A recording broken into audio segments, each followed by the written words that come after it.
Did you know malware can survive even when you replace your entire computer? Marcus was a tech expert who kept experiencing mysterious crashes and slowdowns. He tried everything.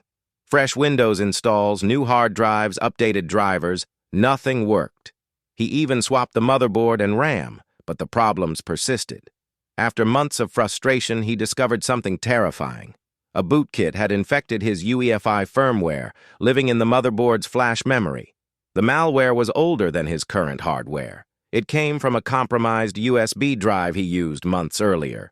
Most users never find these infections because they survive every hardware replacement. Only specialized UEFI forensics can detect and remove them completely. Your computer might be infected right now.